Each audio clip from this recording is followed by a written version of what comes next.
Hello student, आप सभी का स्वागत है मेरे यूट्यूब चैनल फेरेट क्लासेस में।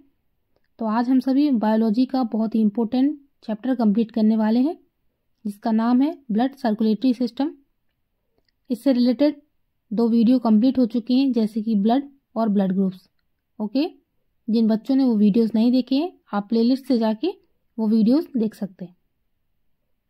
आज का वीडियो है ब्लड सर्कुलेटरी सिस्टम, मतलब हमारी बॉडी में ब्लड कैसे सर्कुलेट होता है और किसके द्वारा सर्कुलेट होता है, इन सभी के बारे में आज हम इस वीडियो में समझेंगे। ओके, तो शुरुआत करते हैं थ्योरी से, उसके बाद क्वेश्चन पे। तो जो रक्त परिसंचरण तंत्र है, उसकी खोज की थी 1628 में विलियम हार्वे ने। ठीक है, आगे क्या है, जीवों के शरीर में विभिन्न पोषक पदार्थों, गैसें, हार्मोन्स और उत्सर्जी पदार्थों के परिवहन के लिए एक अंग समूह पाया जाता है, जिसे परिसंचरण तंत्र कहते हैं। ठीक है, मतलब ऐसा तंत्र जो क्या करता है, जीवों के शरीर में जितने भी उनके पोषक पदार्थ हैं जो वो ग्रहण कर रहे हैं, गैसें जो वो ग्रहण कर रहे हैं, उनके हार्मोन्स और उनके उत्सर्जी पदार्थ, उनका एक स्थान से दूसरे स्थान पर जो अंग समूह परिवहन करते हैं, उनको ही परिसंचरण तंत्र कहा जाता है। ठीक है, इसकी दूसरी डेफिनेशन क्या बनेगी, मतलब परिसंचरण तंत्र का अर्थ होता है एक तत्व को दूसरे स्थान से एक स्थान से दूसरे स्थान तक परिवहन, मतलब transportation from one place to another. ठीक है, यह होता है डेफिनेशन परिसंचरण तंत्र की। और अगर यही परिसंचरण, या कह सकते हैं यही सर्कुलेटरी सिस्टम, अगर किसका ट्रांसफर कर रहा है, ब्लड का ट्रांसफर कर रहा है, तो वो क्या कहलाएगा फिर, ब्लड सर्कुलेटरी सिस्टम। ओके, हमारी बॉडी में जो ब्लड सर्कुलेट होता है वह किसके द्वारा सर्कुलेट होता है, जो हमारी बॉडी में सिराएं हैं, वेसल्स है ना जो हमारे में, और वीन्स है और हार्ट है, उन्हीं के द्वारा हमारी बॉडी में जो ब्लड है वह सारे ऑर्गन्स तक जाता है। ठीक है, चलो डेफिनेशन हो गई है, आगे समझते हैं। तो जो ब्लड सर्कुलेटरी सिस्टम है, जो एक रक्त परिसंचरण तंत्र है, वह बेसिकली 2 तरीके से होता है, जो 2 तरीके से जीवों में पाया जाता है। पहला होता है खुला परिसंचरण तंत्र, जिसको कहते हैं ओपन सर्कुलेटरी सिस्टम, और दूसरा होता है बंद परिसंचरण तंत्र, क्लोज्ड सर्कुलेटरी सिस्टम। 1 बाय 1 समझ लेते हैं। खुला परिसंचरण तंत्र क्या होता है, ऐसा परिसंचरण तंत्र जहां बिना रक्त वाहिनियों के रक्त का परिवहन होता है, वह खुला परिसंचरण तंत्र कहलाता है। और यह नलिका विहीन होता है, और इस तंत्र में रक्त सीधे ही शरीर के अंगों या टिश्यूज के संपर्क में रहता है। मतलब ऐसे जीव जिनमें जो ब्लड है वह वेसल्स के थ्रू नहीं बहता, डायरेक्ट बहता है। ठीक है, ऐसा जिसमें भी पाया जाता है सिस्टम, उन जीवों को खुला परिसंचरण तंत्र के अंदर रखा जाता है। ठीक है, ये समझ लेते हैं कौन कौन से जीव हैं जो इस कैटेगरी में आते हैं। तो उसमें आते हैं ऑर्थोपोडा संघ के जीव और मोलस्क संघ के जीव। ठीक है, इन सभी को हम जीव विज्ञान में समझेंगे, बट इतना याद रखिएगा, खुला परिसंचरण तंत्र किन किन में पाया जाता है, ऑर्थोपोडा संघ के जीवों में, जिसमें आते हैं कॉकरोच, टिड्डा, झींगा, केकड़ा, मकड़ी और बिच्छू, और मोलस्क संघ के जीव में आता है घोंघा। इन सभी में ब्लड वेसल्स नहीं होती। ठीक है, इनमें जो ब्लड है वो डायरेक्ट फ्लो होता है, किसी के थ्रू नहीं होता। जैसे हमारी बॉडी में तो नसें हैं, कई सारी सिराएं हैं, धमनियां हैं ना, उनके थ्रू ब्लड सर्कुलेट होता है। लेकिन जो ये जीव हैं, ऑर्थोपोडा संघ के जीव और मोलस्क संघ के जीव, इनमें ब्लड वेसल्स नहीं होती। ओके, हमेशा याद रखिएगा, क्वेश्चन पूछा गया इनसे, इसलिए इनको रट लेना बिल्कुल। ठीक है, कॉकरोच, टिड्डा, झींगा, केकड़ा, मकड़ी, ठीक है, ये सभी जीव हमारे आसपास भी पाए जाते हैं, तो आपको आसानी से याद भी हो जाएगा। ओके, चलो खुला परिसंचरण तंत्र कंप्लीट हो गया। अब बढ़ते हैं आगे, और अब बारी है बंद परिसंचरण तंत्र की, क्लोज्ड सर्कुलेटरी सिस्टम। तो ऐसा परिसंचरण तंत्र जिसमें रक्त का परिवहन रक्त वाहिनियों, मतलब ब्लड वेसल्स के द्वारा होता है, बंद परिसंचरण तंत्र कहलाता है। तो इस कैटेगरी के अंदर कौन आएगा, सारे मनुष्य आएंगे, जानवर हैं वो सब आएंगे, और जो पक्षी है वो भी इसी कैटेगरी के अंदर आएंगे। इन सभी में जो ब्लड कह सकते हैं जो ब्लड का प्रवाह या कह सकते हैं ब्लड का परिवहन होता है वह ब्लड वेसल्स के थ्रू होता है। ओके, अब बारी है कि जो ब्लड सर्कुलेटरी सिस्टम है उसके कितने पार्ट्स होते हैं। तो क्योंकि यह ब्लड को ही सर्कुलेट कर रहा है तो सबसे पहला पार्ट तो हो गया ब्लड खुद ही। ओके, जिसके बारे में हम पिछले वीडियो में डिस्कस कर चुके हैं कि ब्लड में क्या क्या पाया जाता है। ठीक है, फिर है उसका दूसरा पार्ट रक्त वाहिनियां, ब्लड वेसल्स। ओके, जिसके अंतर्गत है धमनियां, सिराएं और केशिका। ठीक है, कोशिका नहीं है, कंफ्यूज मत होना, केशिका है। फिर थर्ड है हृदय। ये तीनों पार्ट होते हैं रक्त परिसंचरण तंत्र के। ओके, चलो वन बाय वन कवर कर लेते हैं। ब्लड को तो हमने पहले ही कवर कर लिया है तो इस वीडियो में कवर नहीं करेंगे। इस वीडियो में कवर करेंगे हम ओनली ब्लड वेसल्स को और हृदय को। ठीक है, जो हमारा हृदय का है या हार्ट का पोर्शन है उसका नोट्स बहुत ज़्यादा है, उसकी थ्योरी बहुत बड़ी है। ठीक है, तो इस वीडियो में थोड़ा समझेंगे, लेकिन जो नेक्स्ट वीडियो आएगी उसमें हार्ट का पूरा प्रोसेस समझाऊंगी। ओके, चलो पहले जो ब्लड वेसल्स हैं उनके बारे में समझ लेते हैं। तो ब्लड वेसल्स होती क्या है बेसिकली और ये काम क्या करती हैं वो समझते हैं। तो इसमें पहला पॉइंट है शरीर में उपस्थित वे नलिकाएं जिनमें रक्त का बहाव होता है उन्हें रक्त वाहिनियां कहते हैं। ओके, मतलब ऐसी ट्यूब्स जो हमारी अंदर पाई जाती है बॉडी के अंदर जिनमें रक्त का फ्लो होता है उनको कहा जाता है ब्लड वेसल्स। दूसरा इसमें पॉइंट है कि जो ब्लड वेसल्स हैं, रक्त वाहिनियां हैं, उनके द्वारा रक्त शरीर की कोशिकाओं तक पहुंचता है। ये हम सभी को पता है कि हमारा जो बॉडी है बहुत सारी कोशिकाओं से मिलकर बना है। ठीक है, और यही कोशिकाएं ऊतक का निर्माण करती हैं और यही ऊतक अंग का निर्माण करते हैं। ये मैं आपको पहले बता चुकी हूँ। तो जो रक्त वाहिनियां हैं, जो कह सकते हैं ब्लड वेसल्स हैं, वह क्या करती हैं, जो ब्लड है उसको शरीर की विभिन्न कोशिकाओं तक पहुंचाती है। ठीक है, आगे है रक्त वाहिनियां या कह सकते हैं ब्लड वेसल्स, इसके अध्ययन को एंजियोलॉजी कहा जाता है। बहुत ही इंपॉर्टेंट है, पूछा गया है। जो ब्लड वेसल्स हैं उनकी ऊपर जो स्टडी की जाती है उसके अध्ययन को कहा जाता है एंजियोलॉजी। याद रखिएगा हमेशा। ठीक है, अब बात आती है कि जो हमारी बॉडी है उसमें जो ब्लड सर्कुलेट हो रहा है, ठीक है, ब्लड वेसल्स के थ्रू, वो भी 3 प्रकार की होती हैं। पहला है धमनियां जिसको आर्टरीज कहते हैं, दूसरा है सिराएं जिसको वीन्स कहते हैं, और तीसरा है केशिकाएं जिनको कैपिलरीज कहते हैं। ओके, वन बाय वन समझते हैं। तो जो धमनियां हैं वो कहाँ पाई जाती हैं और किस तरीके से काम करती हैं। तो ऐसी रक्तवाहिनियां या ऐसी ब्लड वेसल्स जो ऑक्सीजन युक्त शुद्ध रक्त को हृदय से विभिन्न अंगों तक ले जाती हैं धमनी कहलाती है और इनका रंग लाल होता है। ओके, मतलब ऐसी ब्लड वेसल्स जो ऑक्सीजन युक्त, याद रखना, ऑक्सीजन युक्त शुद्ध रक्त को कहाँ से, हृदय से विभिन्न अंगों तक ले जाती हैं उनको ही धमनी कहते हैं। ठीक है, और क्योंकि ये शुद्ध रक्त को ले जा रही हैं और वो भी ऑक्सीजन युक्त, तो उसका रंग भी लाल होगा, इसलिए इनका रंग भी लाल होता है। ठीक है, इसमें नेक्स्ट पॉइंट है, इनमें जो रक्त है वह हाई ब्लड प्रेशर का होता है। मतलब कह सकते जो रक्त है उसका दाब ना उच्च होता है और इसलिए यह शरीर के आंतरिक भागों में मिलती है। ओके, तो इस तरीके से जो आर्टरीज होती हैं ये बेसिकली शरीर के जो इंटरनल भाग होते हैं वहां पे मिलती है। ओके, धमनियां भी 3 प्रकार से होती हैं। एक होती है महाधमनी, फिर होती है धमनी और फिर होती है छोटी धमनी। ओके, इमेज में आप देख सकते हैं एक तरफ का एरिया है जो रेड है और दूसरी तरफ का है ब्लू। आपको रेड तरफ देखना है। रेड तरफ में आप देखेंगे तो सबसे पहले है अरोटा। ठीक है, जो मोटी सी दिख रही है धमनी, इसी को कहा जाता है महाधमनी।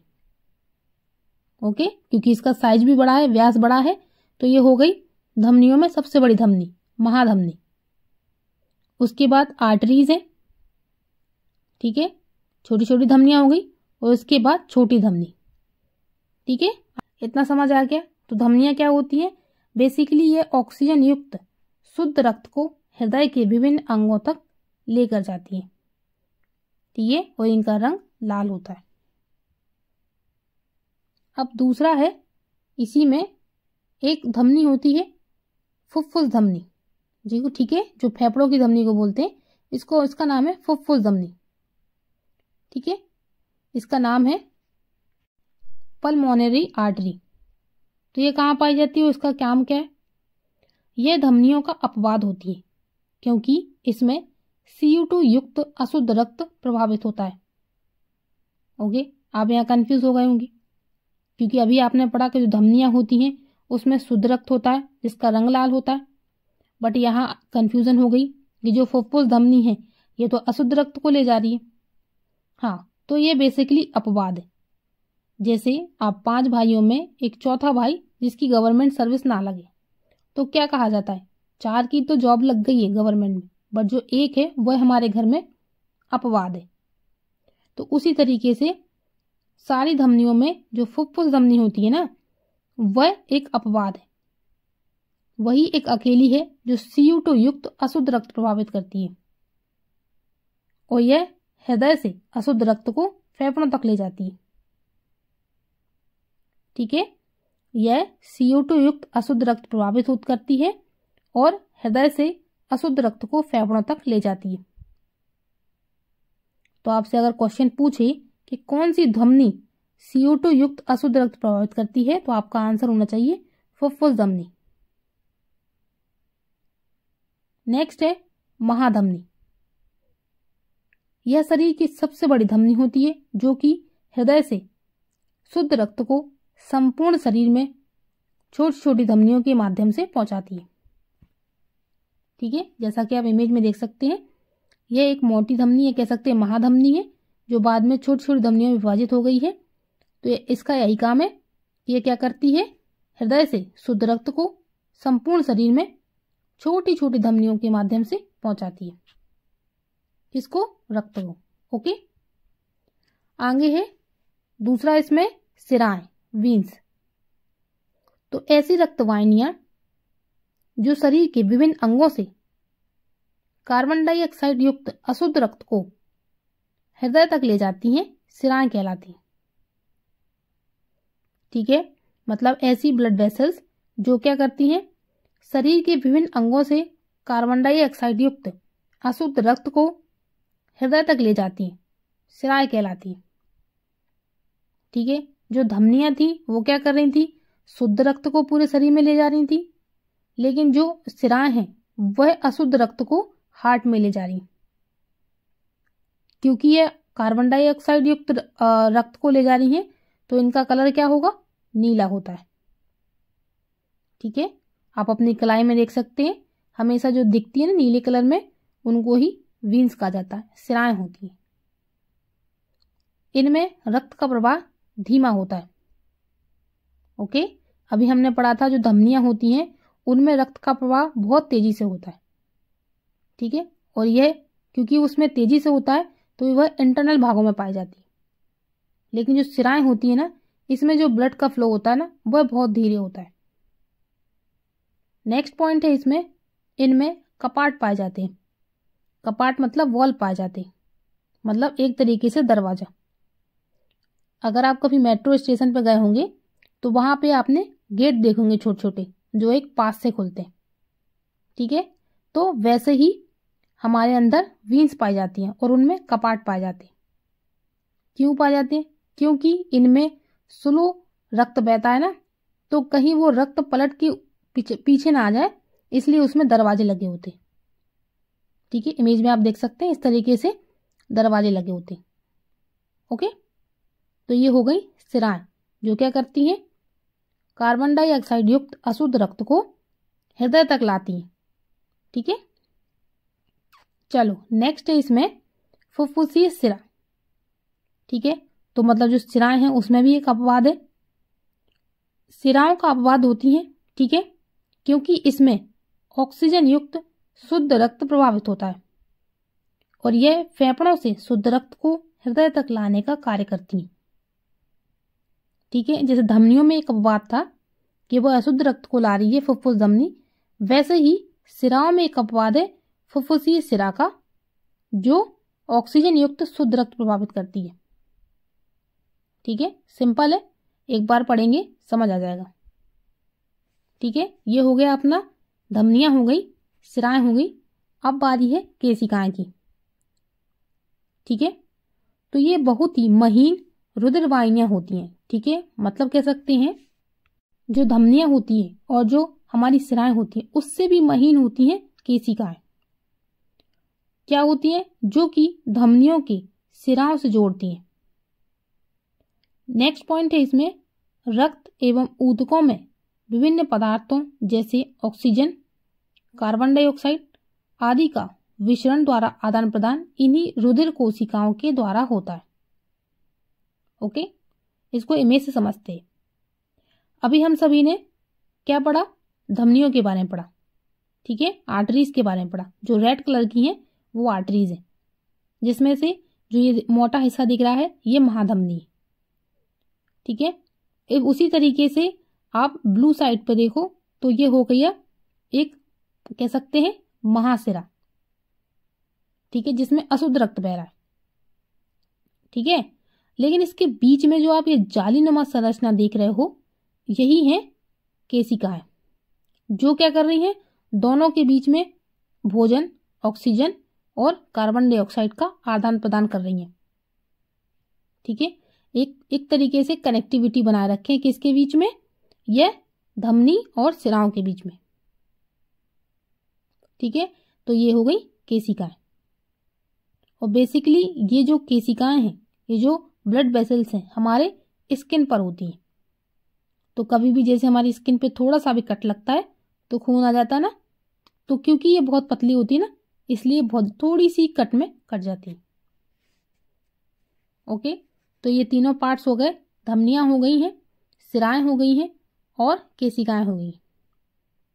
ठीक है, अगर आपको कभी धमनी को देखना हो तो आपकी गर्दन को कभी आप मोड़ेंगे ना तो आपको एक लंबी सी जो दिखती है ना आपकी गर्दन में जॉइंट पे, वही है धमनी। ठीक है, अगर किसी व्यक्ति की वो धमनी काट दी जाए तो उसकी व्यक्ति की इंस्टेंट मौत हो सकती है। ठीक है, और उस धमनी के कटने से जो ब्लड का फ्लो होगा उससे ही आप समझ सकते हैं कि धमनियों में जो रक्त का फ्लो होता है वो कितना फास्ट होता है। ठीक है, चलो ये हो गया, आगे बढ़ते हैं।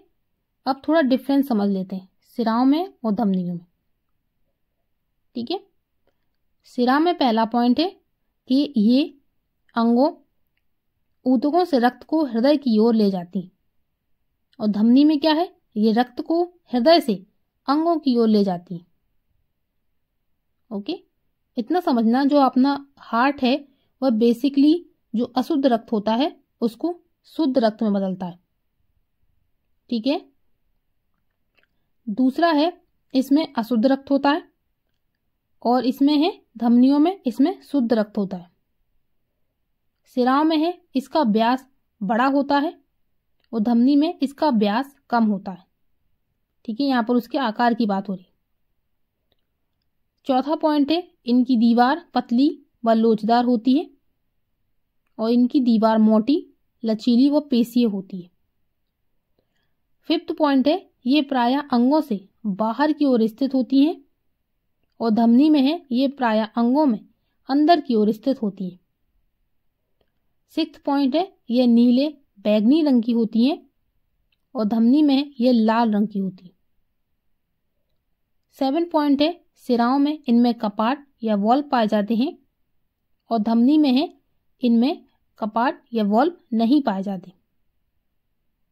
8 पॉइंट है इसमें रक्त के बहने की गति धीमी होती है और इसमें रक्त अत्यधिक दाब व तेजी के साथ बहता है।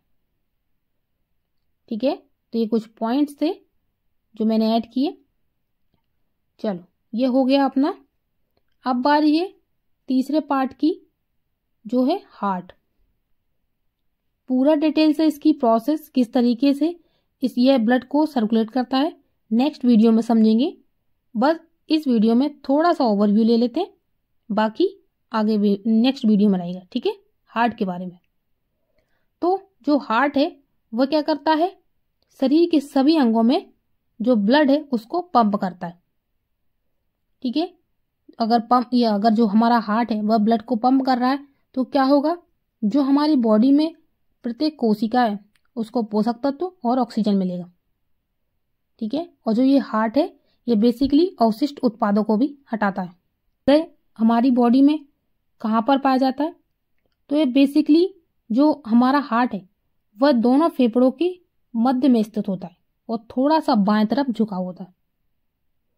और जो हार्ट है उसमें 4 कक्ष होते हैं, ठीक है, मतलब उसमें 4 चैम्बर होते हैं। उसमें से जो 2 चैम्बर हैं वो ऊपर को पाए जाते हैं, ठीक है, जिन्हें आलिंद या आर्टिया कहते हैं। और 2 कक्ष नीचे की तरफ होते हैं जिन्हें निलय या वेंट्रिकल कहते हैं, ठीक है। तो अब बारी है क्वेश्चन सॉल्व करने की। थ्योरी हमारी कंप्लीट हो चुकी है। पहला क्वेश्चन है, मनुष्य में कौन सा परिसंचरण तंत्र पाया जाता है। तो ऑप्शन है बंद परिसंचरण तंत्र, खुला परिसंचरण तंत्र, मिश्रित परिसंचरण तंत्र या इनमें से कोई नहीं। तो राइट आंसर है यहाँ पर बंद परिसंचरण तंत्र। जो मनुष्य है उसमें बंद परिसंचरण तंत्र पाया जाता है।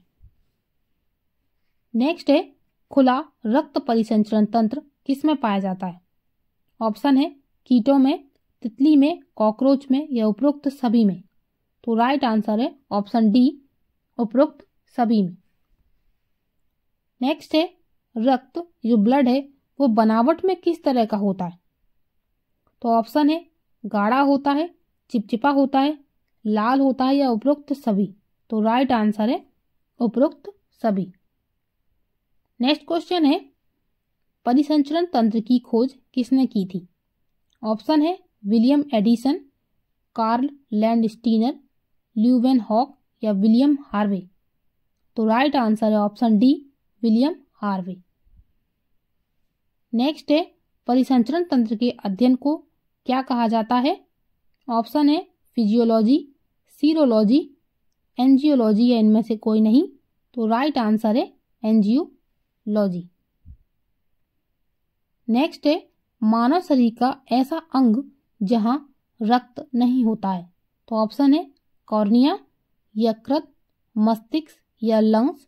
तो राइट आंसर है ऑप्शन ए, कॉर्निया।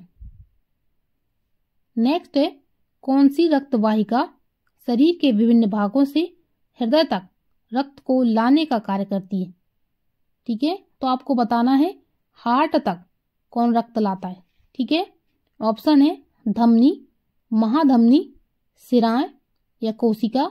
तो राइट आंसर है यहाँ पर शिराएं। ठीक है, ऑप्शन सी। नेक्स्ट है, हृदय से निकले हुए शुद्ध रक्त को कौन सी धमनी लीवर तक पहुंचाती है।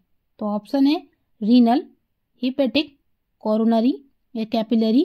तो राइट आंसर यहाँ पर ऑप्शन बी, हेपेटिक।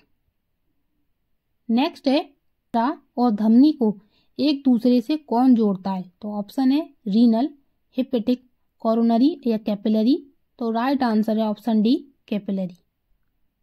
नेक्स्ट है, मनुष्य में रक्तचाप का नियंत्रण कौन सी ग्रंथि करती है। तो ऑप्शन है थाइमस ग्रंथि, एड्रिनल ग्रंथि, थायराइड ग्रंथि या हाइपोथैलेमस ग्रंथि। तो right answer option B. Next है, सिरा में किस प्रकार का रक्त बहता है। ऑप्शन है सिर्फ शुद्ध रक्त, सिर्फ अशुद्ध रक्त, शुद्ध और अशुद्ध रक्त दोनों या कोई निश्चित नहीं है। तो यहाँ पर राइट आंसर है ऑप्शन बी, सिर्फ अशुद्ध रक्त। ओके, लेकिन जो फुफ्फुस सिरा होता है उसमें वह एक अपवाद है जिसमें शुद्ध रक्त बहता है। नेक्स्ट है, शुद्ध रक्त शरीर की कौन सी वाहिकाओं में बहता है।